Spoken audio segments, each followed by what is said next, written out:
The first thing you'll need to do is log into your Office 365 admin portal.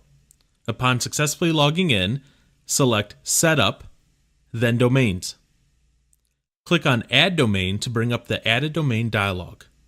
Here, enter your domain you wish to add to your Office 365 tenant in the provided text box and click Next to add the domain.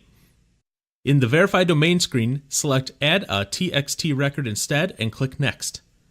Copy the value for TXT value to your clipboard. You can do this by clicking on the icon to the left of MS equals. Next, go to your registrar and open your DNS management page.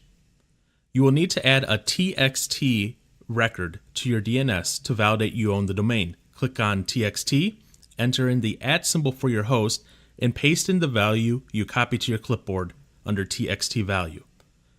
You next need to check your TTL and make sure that this is set to 1 hour or less. After you have successfully applied all these settings, click Save. Go back to your Office 365 admin portal and click Verify to validate your settings are correct. After your settings have been validated, you'll be brought to the Update DNS Settings dialog. Select I'll add the DNS records myself and click Next. Under Choose Your Online Services, select the services you will be using and click Next.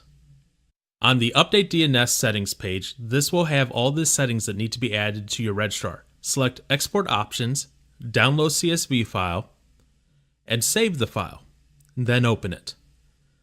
This CSV file will contain all the settings with the appropriate headers. Go back to your registrar and add all these settings in. For sake of time, I've gone ahead and typed all of these values into the DNS. This is what your DNS settings will look like after you successfully added all of your values. Go back to your Office 365 tenant, scroll down and click on Verify. After all of your settings have been validated, you'll receive a message saying congratulations. Click Finish to complete the setup of your domain on your tenant.